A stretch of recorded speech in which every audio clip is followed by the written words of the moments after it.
नमस्कार दोस्तों, मैं हूं अन्वी और आप देख रहे हो फिनफ्लिप यूट्यूब चैनल।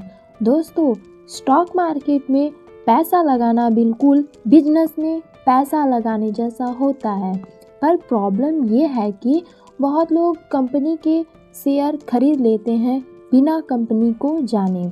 इसी वजह से आज हम बात करेंगे फंडामेंटल एनालिसिस क्या होता है और इन्वेस्टर कंपनी को कैसे एनालाइज करते हैं, बिल्कुल बेसिक और सिंपल भाषा में।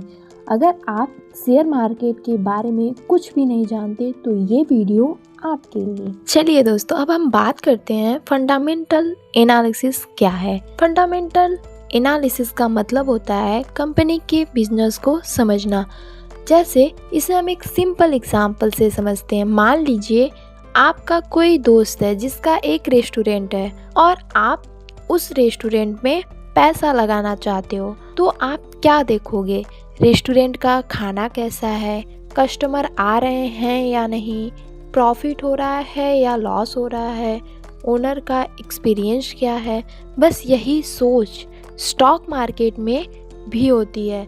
जब इन्वेस्टर किसी कंपनी के शेयर्स को खरीदता है तो वो ये देखता है कि कंपनी स्ट्रांग है या नहीं, फ्यूचर में ग्रो कर सकती है या नहीं। इसी प्रोसेस को कहते हैं फंडामेंटल एनालिसिस। चलिए अब हम स्टेप बाय स्टेप यह देखते हैं कि इन्वेस्टर कंपनी कैसे एनालाइज करते हैं। इसमें पहला स्टेप होता है कंपनी क्या काम करती है।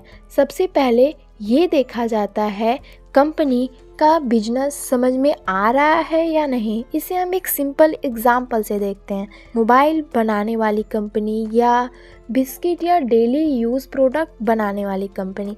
इसे हम आसान भाषा में कह सकते हैं जो बिजनेस आपको एकदम अच्छे से समझ आए वही बेटर होता है। चलिए अब हम इसके दूसरे स्टेप की बात करते हैं। कंपनी पैसा कमा रही है या नहीं। इन्वेस्टर ये देखते हैं कंपनी प्रॉफिट में है या लॉस में। अगर कंपनी लगातार लॉस में है तो इन्वेस्टर थोड़ा सावधान हो जाते हैं, पर अगर कंपनी धीरे धीरे प्रॉफिट बढ़ा रही है तो ये एक पॉजिटिव साइन होता है। चलिए अब हम इसके तीसरे स्टेप की बात करते हैं। कंपनी पर कर्जा कितना है। जैसे मान लेते हैं अगर कोई इंसान है उस पर लोन बहुत ज़्यादा होता है तो वो टेंशन में आ जाता है। वैसे ही अगर कंपनी पर बहुत ज़्यादा लोन हो तो रिस्क बढ़ जाता है। इसलिए इन्वेस्टर यह चाहते हैं कि कंपनी का कर्जा कंट्रोल में हो। चलिए अब हम इसके चौथे स्टेप की बात करते हैं। कंपनी का मैनेजमेंट कैसा है। इन्वेस्टर ये भी देखता है कि कंपनी को चलाने वाले जो लोग हैं वो हॉनेस्ट और एक्सपीरियंस्ड हैं या नहीं। अच्छी मैनेजमेंट वाली कंपनी लंबे टाइम में बेटर परफॉर्म करती है।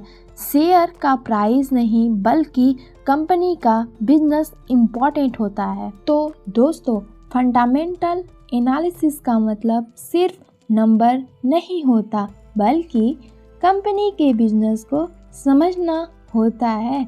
अगर आप बिगिनर्स हो तो पहले फंडामेंटल एनालिसिस को ज़रूर समझिएगा। इससे आप गलत डिसीजन लेने से बच सकते हो। इन्वेस्टर प्राइस नहीं बल्कि वैल्यू को देखता है। और दोस्तों, मैं आपको एक बात क्लियर कर देना चाहती हूँ कि मैं कोई सेबी रजिस्टर्ड एडवाइज़र नहीं हूँ। मैं सिर्फ एक यूट्यूबर हूँ जो अपने वीडियोस के थ्रू आपको शेयर मार्केट के टॉपिक्स को समझाने की कोशिश करती हूँ। आप कोई भी फाइनेंशियल डिसीजन लेने से पहले खुद की रिसर्च और एनालिसिस ज़रूर कीजिएगा। अगर आपको ये वीडियो हेल्पफुल लगा हो तो वीडियो को लाइक और हमारे चैनल को सब्सक्राइब ज़रूर कीजिएगा। धन्यवाद।